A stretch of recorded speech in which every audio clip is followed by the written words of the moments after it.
Hello, hello, everyone, and welcome to another harness workshop. We're always thrilled to have you joining us. For those of you brand new to harness fundraising solutions have been part of life-saving efforts around the world, and we continue to develop and support new tools to help nonprofits thrive and grow. If this is your first harness webinar, you should know they are free and designed to bring in top industry experts to answer your biggest questions each month. If you're looking for how to use harness better, I recommend you reach out to our customer success team because they have all the answers.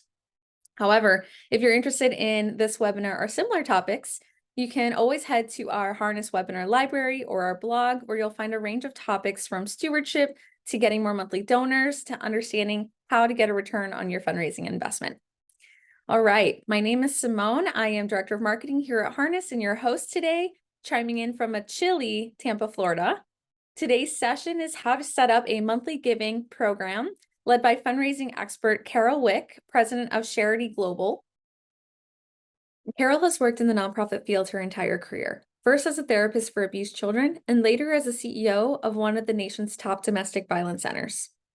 She became an expert in turning around struggling organizations, using her business acumen to achieve financial stability and her advocacy to engage the community as partners in the mission. Utilizing this wealth of experience, Carol has spent the past decade developing a model to assist nonprofit organizations in assessing their ability to take their organizations to the next level. Her services focus on creating dynamic fundable plans and developing outcomes the community will care about and fund. So without further ado, I'd like to welcome Carol to the stage. Carol, welcome. We're so glad to have you joining us today. Hi, I'm Carol Wick, and I'm from Sharity Global, and I'm really excited to be here with you today to talk about how to build a successful online fundraising plan. And actually, you can take what we're going to learn today and actually build out your entire fundraising strategy using some of these techniques. Now, building a fundraising strategy really shouldn't be complicated, but you have to be able to talk about more than just what tugs on people's hearts. We're going to talk today about how to really start to build out a way to talk to your donors or prospective donors so that they understand that their money is making a difference. We want them to move from being donors because they just give because they know you or they care to being people who understand that they can give their money to you and you're going to make the world a better place. That moves them from donations to investments, and that's where we want to be. Because your mission is important, but you need funds in order to grow it. So as you have questions today, please jot down my email address. It's carol.wick@charityglobal.com and send me your questions. I'd be happy to answer them or set up a short consult after you watch this video and be able to talk through any questions you may have pertaining to your fundraising strategy. So let's dive in. The first thing we're going to talk about today is the 5 things that you have to have in order to be successful fundraising. Now, I ran nonprofits for 30 years, and I kind of had to learn this by trial and error.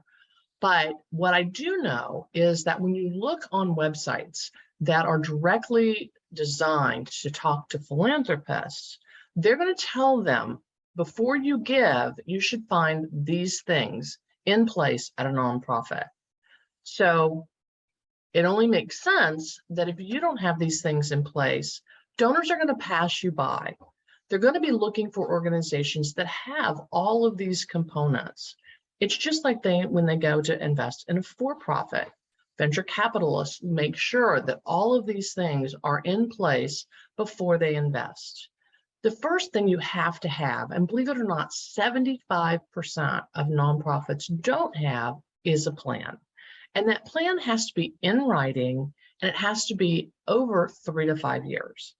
Typically, you want a 5-year kind of long-range target that could be 2 or 3 sentences, but then you want to really lay out where will we be in 3 years. But that's not all. You have to be able to talk about what will happen once you get there. So yeah, a lot of plans that I see have things like improve staff retention or increase our fundraising or build our board. But what donors want to see is, what are you going to change that has to do with your mission? So if someone invests $1 million in your nonprofit, what are you going to do with that money that will make a difference long-term to the people that you serve, or animals, environment, whatever your cause may be. So what are the measurable outcomes? And we're going to talk about that a little bit more. The next thing that a lot of nonprofits don't do is they don't budget for what that plan will cost. They have a 1-year budget that they redo every year, sometimes depending on your fiscal year, a month or two before the end of the fiscal year in order to get it approved based on last year's actuals, and they dive in and they start going again. But donors want to know that that plan that you've developed, where you want to be, that you actually know how much it's going to cost and that you're asking for enough money. The other thing they want to know is that you have a team in place to pull that off. Can you really do what you say you're going to do?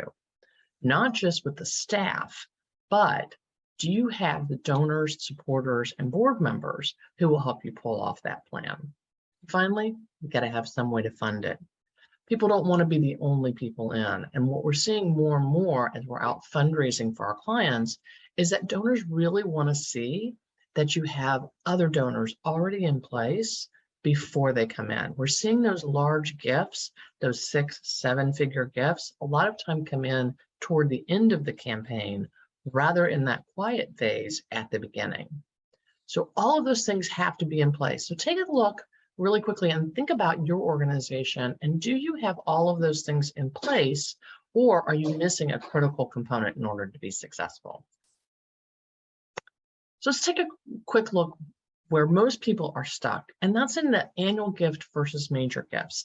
So when we're thinking about online giving, a lot of people think that it should be small gifts, but you're really selling yourself short if you do, because especially with a platform like Harness, you can actually get people to pledge a major gift. Now, a major gift is different for every organization. So you may have some people that give a major gift is $500. For others, it's $10,000 or $50,000. So when we're talking about major gifts, especially when we're talking about people who are going to be investing versus giving a one-time gift, those are the gifts that you could go into Harness and have people make a pledge for $1,000, for $5,000. And they can even use that roundup feature in order to complete their major gift. So it's a really great mechanism to be able to do this, but it's important to know the difference. So annual fund typically is that hamster wheel, right? It is the one-time gifts. It's a small singular ask. It's the ask that you do at your fundraiser. So when you put together your annual fund plan, you're going to say, we're going to do an event in October, and we're going to do a walk in April, and we're going to do this online campaign, and we're going to send direct mail out 3 times. That's your annual fund. It really doesn't have any strategy behind it. Where I try to move my clients into is major gifts mindset. Because when you start thinking about major gifts, instead of this year in, year out grind that tends to rely on the same people, major gifts starts to get you that lift that you need to go to the next level with your organization. And if you're not thinking in a major gift mindset, you're always going to be leaving money on the table. I want to go back and point out that if you don't have those 5 components, you can't make this leap. But once you do, you need to start thinking about multi-year, longer cultivation, mindset investment. Some of these asks are going to be one-on-one. They may be in that event or in small events, but they're going to be things that the platform is how they give, but the investment of time and effort is going to be through your staff. You also want to start thinking about legacy gifts, people who are going to make a really large gift to leave a legacy of some sort of change that they really believe in.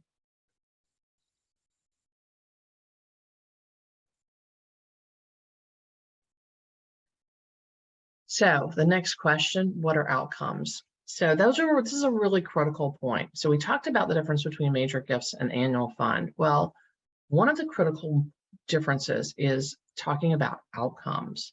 Most nonprofits don't even talk about outcomes. If I ask them, what are your outcomes? They're going to give me something that is not an outcome. And I want to walk you through what the difference is, because this truly is the difference between engaging donors to make larger gifts as opposed to that one-time heart gift. So when we talk about outcomes, most nonprofits are going to tell us that they are doing outputs. So an output is something you can count on your fingers. So if you can count on your fingers what you're telling people outcomes are, they're not outcomes. They mean that you work really, really hard, that you're doing lots of services, but they don't tell your donors whether or not those services are actually having any impact. And trust me, they know this. 75% of donors say that they will not give to a nonprofit a significant sum unless they have outcomes. Now, if you're talking about outputs and you're telling people how many counseling sessions or how many classes you're offering or how many nights of shelter or how many animals are being adopted, those are outputs. They are not outcomes. So how do we talk about outcomes? Well, outcomes are things that happen because you provided that service. They're what happened because someone stayed in your shelter, because they received counseling, because that animal was adopted, because they picked up and called your hotline. And most nonprofits actually, frighteningly, cannot even answer that question. So can you talk about outcomes with your programs? And I'm going to walk you through why this is so incredibly important. When we start talking about donations and we talk about outcomes versus outputs, the left-hand side of this is where we start talking about heart, warm, fuzzy appeals. This is a story that you tell about one of my clients has children in Haiti who are orphans. They were starving on the streets before they brought them in. We can talk about love and what happened to that child, and how once he was able to be brought in and given an education and given good food, he's now thriving. That's a warm, fuzzy appeal, and that'll get you like some gifts, and you should use those. I don't want to have you think that you shouldn't use all of these, but if that's all you're doing, you're going to be getting one-time gifts, and they're going to be small. They're not going to be investment-based gifts. So we want to move to the right as we start thinking about how we can start to increase the gift size. So anecdotal examples, sometimes you can't talk about a specific client, so you want to talk about in general things that happen. People who go on and graduate, people who go on and purchase their own home. Descriptive statistics are when you start talking about the race, the income level, the fact that most of your clients actually have jobs, but they don't realize that people would go into a shelter fleeing domestic violence when they actually have a college degree and a job. It helps to normalize. It helps people understand that these aren't people that are different than you.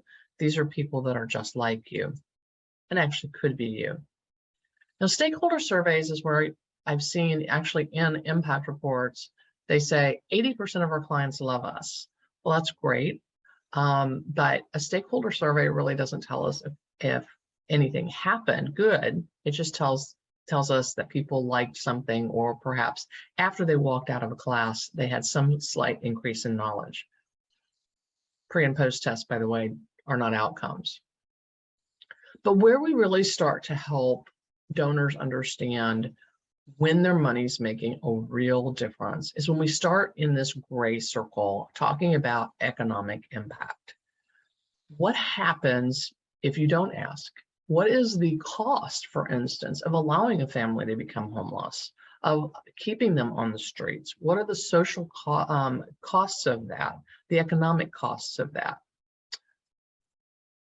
The other thing you can do is then talk about the organizational ROI. So for instance, if you give a food bank $1, because of their ability to leverage reduced costs and donated food, they can turn that into $7 worth of food. So it goes further by donating to them. You can also have a program that talks about graduating kids from high school that might not otherwise graduate, a Boys and Girls Club, for instance, that can talk about the economic impact that those children will have because they're doing better than the average child in the neighborhood. But the sweet spot is when you can actually talk about a customized ROI, and you can go in and perhaps talk about the impact of not having domestic violence policies to a business.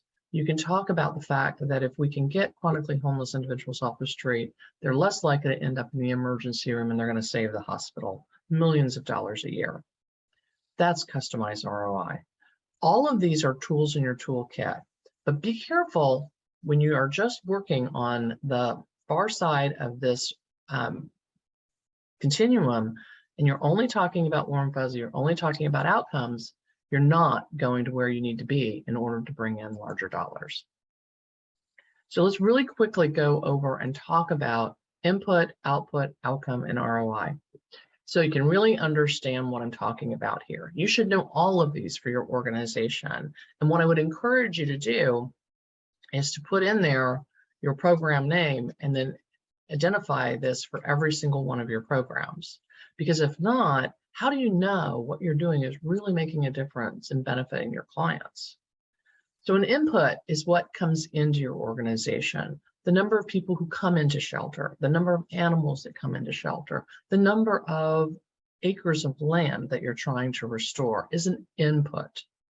An output is the services that you provide, the quantity of those services that you provide, the number of spay and neuters, the safety plans completed. This is actually for domestic violence, but you can get the idea here.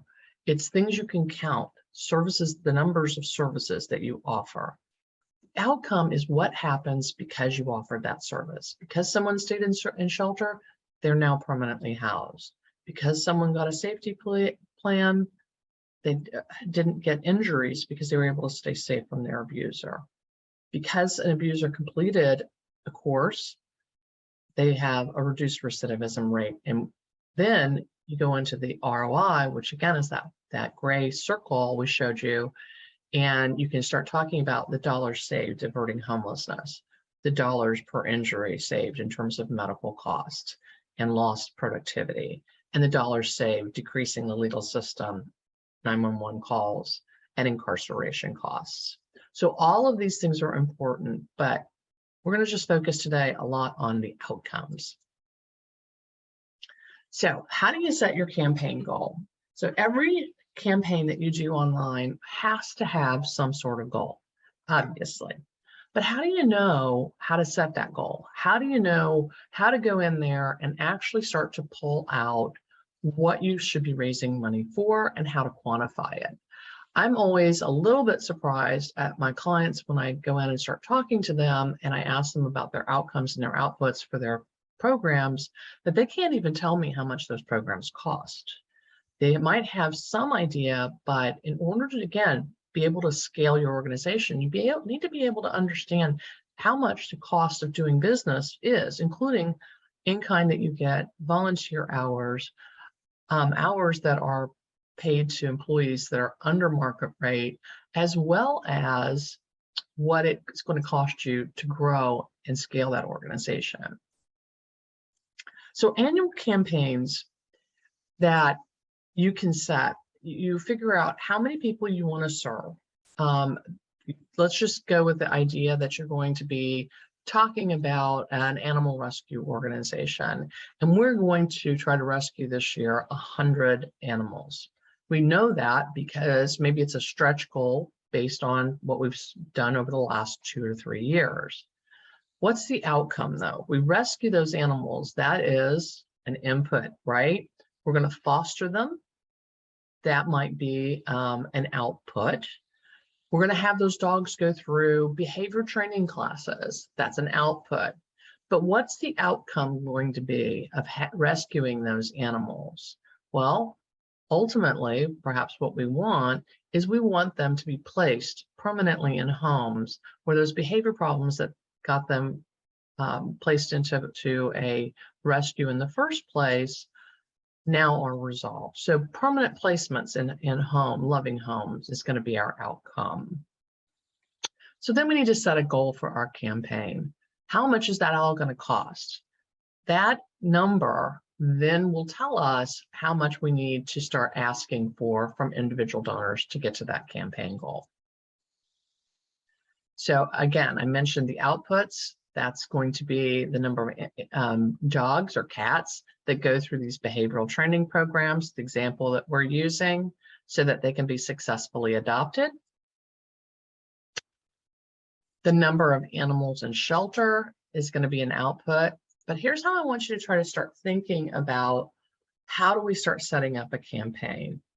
And so if we know how many animals that we're going to have in our shelter, we need to figure out what is the cost to shelter that animal. Now, there's costs and then there's sponsorships, and those are two different things. We never want to ask for a sponsorship that is less than the cost of doing business.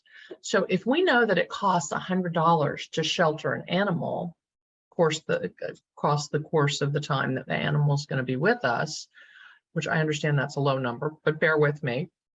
But in fact, it costs us $5,000, $500 to shelter that animal, then we're sending a really bad message to our donors.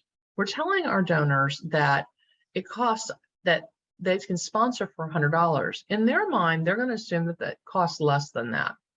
So when you set up these expectations with your donors, make sure that you really understand what the cost of doing business is. And if it costs $500 to shelter an animal, ask for $6, but don't ask for less.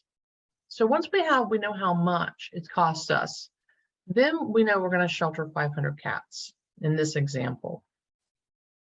So our total campaign is going to be $50,000. Really simple. We're just doing the math here. But we want to make sure that we're doing a larger campaign. We're not just telling folks that it's $100 to sponsor a cat stay in shelter. We want to make sure that we're telling them this is the goal that we have. Again, think major gifts. $50,000 a major gift. You never know. You may have someone out there that can write you a $50,000 check. But if you don't put the campaign total out there, no one's ever going to go after that. So that's an output-based campaign. Now, an outcome campaign is going to look a little bit different. We're going to talk about the spaying and neutering animals, because that is the number is an output, but the reduced number of perhaps unwanted animals or animals having to be euthanized being reduced is an outcome. So let's just say we're going after spaying and neutering animals. So our cost for the procedure is, let's just say $75. So we're going to put the sponsorship out there at $80. We're going to say that we're going to do 400 this next year. It results in reduced abandonments, shelter stays, and euthanasia. There's our outcomes. And our campaign goal is going to be $32,000. So you can see how we're not just putting outputs in there. We're going to be talking about outcomes and combining that with our costs that we need to cover in order to be successful. And here's an example on return on investment and how you can set up a campaign around this. So we want to permanently house a family. Now, there's incredible ROIs that you can do around permanently housing families. Education is another one. But let's just say on average, and I actually did a program when I was running a domestic violence shelter, that on average, it costs $1,500 to permanently rehouse a survivor of domestic violence. It saves $30,000 when you leave somebody on the streets. The cost of just social services and welfare on average will cost about $30,000. So we're saving $30,000 for every one of those families. So the campaign goal is to house 100 families. We're going to save $3 million, and all we need to raise is $150,000. So you can see how going out and actually having conversations, and we were actually able to do a $150,000 ask and got $300,000 to do this program with a 98% success rate. But we were able to use this ROI concept and go out and talk to people about how we were going to be able to save $3 million putting 100 families in housing, and all it was going to cost us was $150,000. The ROI on that is really high, and people get that. Going back to the harness, they could sponsor a family for just $125 a month. And you want to always bring that back down. So you're getting the person to pledge $1,500, but they're paying off in a monthly, either roundup or a monthly donation of $125. So how do you know how to price it though? Because that is a really difficult thing for a lot of nonprofits. Again, a lot of nonprofits are just doing one big budget for their entire organization. They're not breaking it by programs. So let's talk really quickly about how do you make sure you price it? Because as I mentioned, pricing it too low is a really dangerous thing to do. Anybody who's ever gotten government funding and knows that they want to pay you less than your cost of doing business, this is one of the dangers of that. So here's how we do doing the math. And this is really simple. And I know it's a lot more complicated than this, but basically you're going to take your program budget. And if you don't have every single program broken out, you need to do that. And if you're a smaller nonprofit, you may be saying, well, how do I break out our spay neuter program from our foster program? Or how do I break out if we're an after school program, how do I break out the recreation from the tutoring? Well, you have to go in and actually look at staff time. You have to look at, breaking out your admin fees on a percentage of how many clients are used in each one, but it's worth the effort to do that. Get a board member, get a volunteer who is an accountant, sit down with you and break those numbers out, because once you start getting larger grants, you're going to need to do it anyway.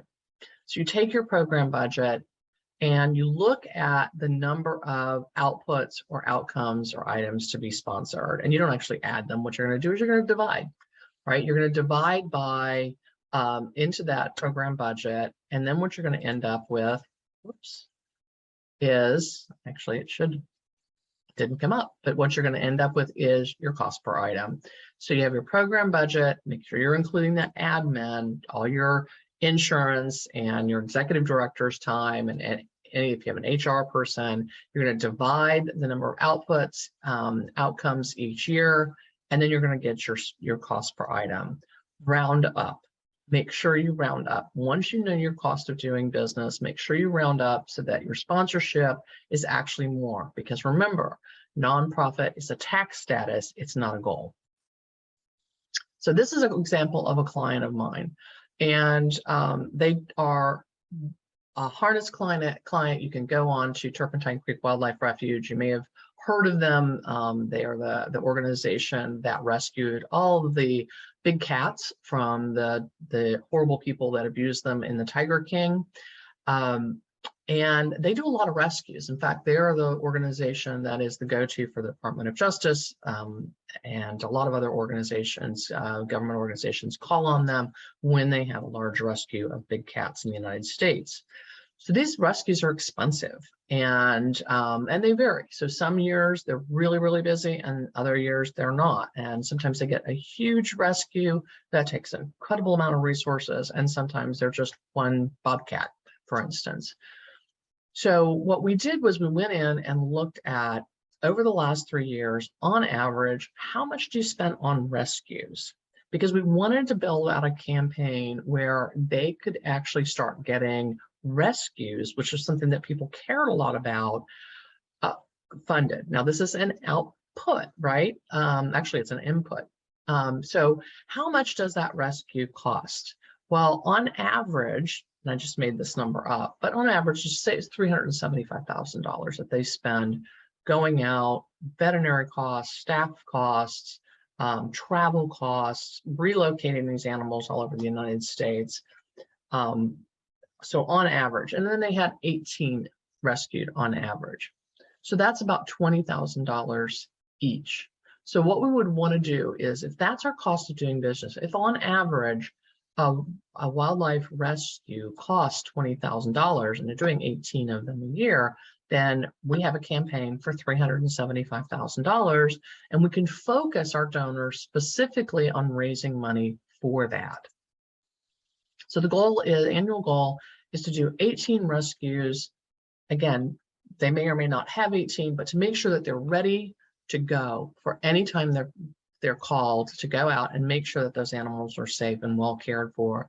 Annual goal, we want to be able to do up to 18 at $25,000 each. So now all of a sudden you are going to do an online campaign as well as a major gifts campaign, trying to get donors to help you reach that number. And you can even do a ticker on the website. You can show how many rescues that you've now paid for the year. You can go out and ask donors for $25,000 sponsorships. It gives you a whole nother level of fundraising that we want to make sure that we can capture. So how do we steward this, right? So now you've got donors who are pledging $25,000. Maybe they're just pledging $100 a month to help pay for one of the rescues. They're helping give you money toward getting that family in permanent housing. How do we steward them? How do we make sure that they're getting the message that we value them, we value their time, we value their investment, and then it's making a difference? Well, this is why outcomes become so incredibly important, because you can then use your outcomes to tell them the change that they've helped make happen. So I always like to do this, and it's a simple thing. You can do this in a lot of different ways, but I tend to want to put a spreadsheet together. So I put that spreadsheet together, and down it I'll say we're going to sponsor 100 animals to be adopted. We're going to sponsor our 18 rescues, right? So set up the spreadsheet and number the different number of sponsorships for that program. And you can even have tabs for different programs or different sponsorship opportunities. When a rescue happens, when a family arrives, you notify the sponsor. So you have somebody on your team, and we used to do this with families coming into the emergency shelter. We would have people sponsor them for a 3-night stay for $1,000. And we would pick up the phone and we would call them the next morning and say, just wanted to let you know that your family arrived safely. Now, we never did any sort of identifier. We never told them whether it was an individual or family with children, because it wasn't safe to do so. But we did notify them that they were there and that they were safe and that they had made that happen and how much we appreciated their support. Same with the rescues, to be that insider VIP, to be able to get that phone call and say, we just want to let you know, we just launched the team and they've just gone out on a rescue. And then keep them updated. You know, we would call our sponsors and we say, we just want you to know that your family has left shelter and they're now in the permanent home and they're safe. And we just wanted to thank you. Again, we're not asking them for money. We're just telling them, look, you trusted us. We had a plan. We had a strategy. We knew how much it was going to cost. We had a certain amount of money we had to raise. You invested, and now look at the outcome. We were successful, and we were successful together. So keep them updated. Let them know what the outputs are, but let them know what that outcome is. And then thank them annually. When you do that impact report, if your impact report is just full of outputs and not outcomes, then you're missing so much that your donors want to know about what you do. And use those outcomes in your social media. Tell people what happens because you rescue, because you shelter, because you do after school tutoring. Tell them what happens because of the outputs. Yes, they know you're busy. Yes, they know your program is great. But think about great and dear. Years later, you know, after millions of kids have been through the drug awareness resistance education, we found out that actually kids who took DARE were more likely to use drugs than ones who hadn't. People are really conscious of that. They want to know that what you're doing and what you say you're doing is actually working. And you have to be able to talk to them about it. Frequently give them updates on your goal and where you are to goal and your return on investment. Let them know how many millions of dollars that you've saved. Let them know the difference that you're making in the community. Let them know the tax dollars saved or the investment back into the community in terms of jobs. So here's a great example of how we did this when I was running a domestic violence shelter. We had an input, which is the survivor arrives at shelter. So we would notify the donor when we had that input. The output would be that they received services. So we would let them know that their services were ongoing, that they were receiving support, and we were really appreciative of their time. And then once they left, we would let them know again, and we would tell them that they had had certain successes. Again, we were very, very careful around privacy. Sometimes we would delay the notification. We would, change dates on things. We never endangered a survivor's life with this.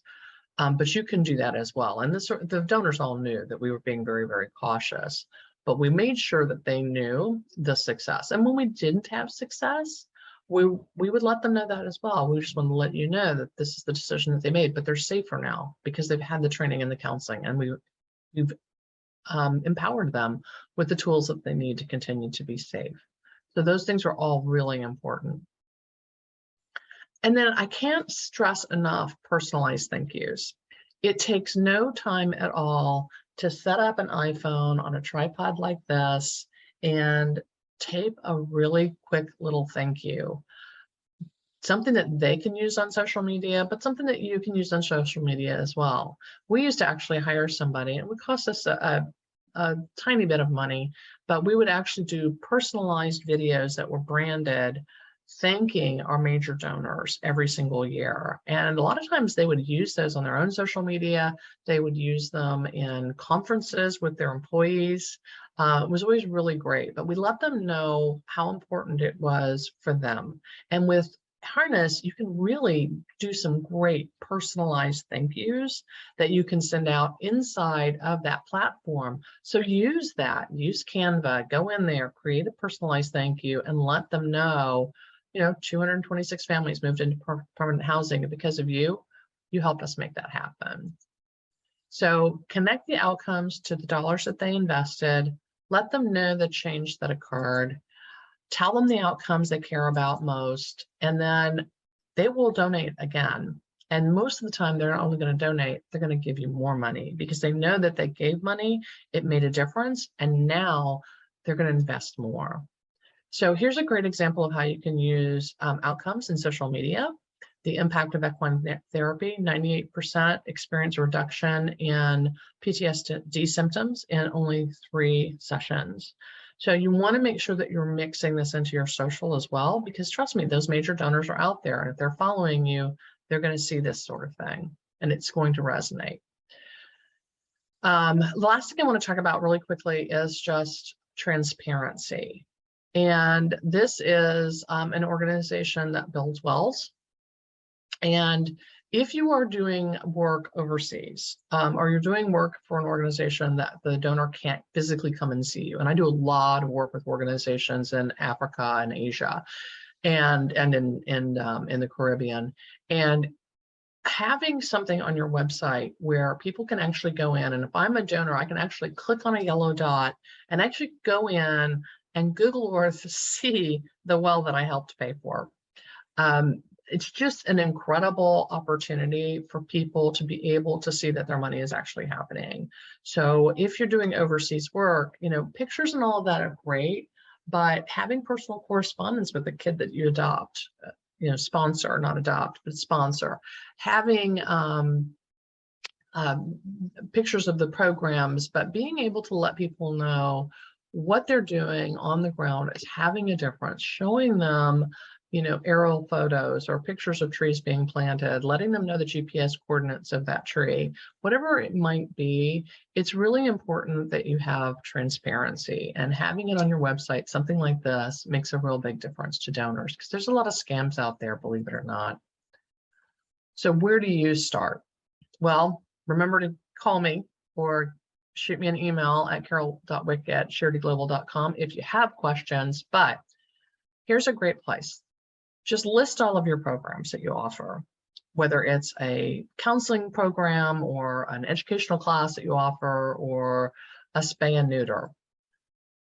For each one of those, clearly write out what change should happen when someone completes that program. When an animal goes through it, once you are done with that program and you say, okay, we've completed this, what should happen? If you were having to sell this to that client, what would you tell them about how their life's going to change if they trust you and they go through your program? Ensure it's measurable and it is life-changing. And if not, you need to really step back and think about whether or not you're helping or hurting. Remember my DARE example. You need to dump the ones that are not making an impact, or you need to seriously step back and think about it, because too often I see organizations with great heart offering programs and doing things that really aren't making a difference. And trust me, investors can see that. Determine the real cost of doing business. And even if the number is scary, write it down. And then make sure that your sponsorships are larger than your cost of doing business. So you develop your cost plus sponsorship plan, and then you go out and create your campaign. So I hope that helps everybody. The Q&A session today is going to be via this email, carol.wick@charityglobal.com. And remember, this integrates so well into the Harness platform because you can set up those multi-year gifts, you can set up roundup campaigns with pledges, and you can do all that stewardship from right inside the platform. That's why I'm such a big fan of it, and I try to talk to all my clients about the opportunities using this software. But remember, start with the big five, get those outcomes, know what the cost of doing business is, send up your campaign, and I wish you the best of luck fundraising for your mission and making a difference out there in the world. Thanks so much. Okay, so much good information in such a short time. Thank you, Carol. I did put Carol's contact information back on the screen for anyone who needs it. For those of you who are new to Harness, if you'd like to explore what goes into building sustainable nonprofit success stories like the ones you heard today, visit our website to learn more or book a free demo with our team. Our team would love to chat with you. Thank you to everyone who joined us today. That does conclude our presentation. See you next time.